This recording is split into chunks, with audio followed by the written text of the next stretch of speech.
ನನ್ನ ಹೆಸರು ಲಕ್ಷ್ಮಿ ಅಂತ. ನನಗೆ ಲ್ಯಾಪ್ಟಾಪ್ ಯೂಸ್ ಮಾಡ್ಬೇಕಾದ್ರೆ ಏನೂ ಕಾಣಿಸ್ತಾ ಇರಲಿಲ್ಲ. ತುಂಬ ಚಿಕ್ಕ ಅಕ್ಷರ ಆಗಿರ್ಬೋದು ಅಥವಾ ತುಂಬ ಹತ್ತಿರ ಹೋಗಿ ನೋಡಬೇಕಿತ್ತು.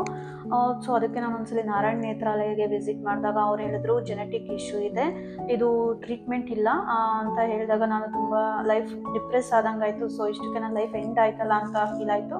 ನೆಕ್ಸ್ಟ್ ನನಗೆ ಒಂದು ಸಲ್ಯೂಷನ್ ಅಂತ ಸಿಕ್ತು ಅವರ ವಿಷನಿಂದ. ಆದರೆ ಇವಾಗ ಲ್ಯಾಪ್ಟಾಪ್ನ ನಾವು ತುಂಬ ಎಲ್ಲಿಗೆ ಬೇಕೋ ಅಲ್ಲಿ ಇಟ್ಕೊಂಡು ಯೂಸ್ ಮಾಡ್ಬೋದು, ಮೀನ್ಸ್ ತುಂಬ ಹತ್ರ ಕೂಡ ಇಟ್ಕೊಬೋದು, ಫುಲ್ ಹತ್ರದಿಂದನೂ ಕೂಡ ನೋಡ್ಬೋದು. ಬಟ್ ಡೆಸ್ಕ್ಟಾಪ್ ಹಂಗಾಗಲ್ಲ, ಒಂದೊಂದು ಕಡೆ ವರ್ಕ್ ಮಾಡೋ ಹತ್ರ ಅದು ಫಿಟ್ ಆಗಿರುತ್ತೆ, ಅಲ್ಲಿಗೆ ಹೋಗಿ ನೋಡೋಕ್ಕೂ ಕೂಡ ಆಗಲ್ಲ. ಸೊ ಡೆಸ್ಕ್ಟಾಪ್ಗೆ ತುಂಬ ಕಷ್ಟ ಆಗ್ತಿತ್ತು ವಿತೌಟ್ ದಿಸ್ ಗ್ಲಾಸ್ ಯೂಸ್ ಮಾಡಬೇಕು ಅಂದರೆ ಡೆಸ್ಕ್ಟಾಪ್ನ. ಸೊ ಈ ಗ್ಲಾಸ್ನ ಯೂಸ್ ಮಾಡ್ತಿರೋದ್ರಿಂದ ಅದು ಮೀನ್ಸ್ ಡೆಸ್ಕ್ಟಾಪೇ ಹತ್ತಿರ ರೀತಿ ಕಾಣೋ ಥರ ಫೀಲ್ ಆಗಿ ಚೆನ್ನಾಗಿ ಕೆಲಸ ಕೂಡ ಮಾಡ್ಬೋದು, ಕೆಲಸನೂ ಕಂಟಿನ್ಯೂ ಮಾಡ್ಬೋದು ಅನ್ನೋ ಭರವಸೆಯನ್ನು ಕೊಟ್ಟಿದೆ ಅವರ ವಿಷನ್. ಸೊ ಇವಾಗ ನಾನು ಇಂಡಿಪೆಂಡೆಂಟಾಗಿ ವರ್ಕ್ ಮಾಡ್ಬೋದು ಅಂತ ಅನ್ನಿಸ್ತಿದೆ. So it's a very good solution ಅಂತಲೇ ಹೇಳ್ಬೋದು. ಥ್ಯಾಂಕ್ಸ್ ಫಾರ್ ಅವರ ವಿಷನ್ಸ್.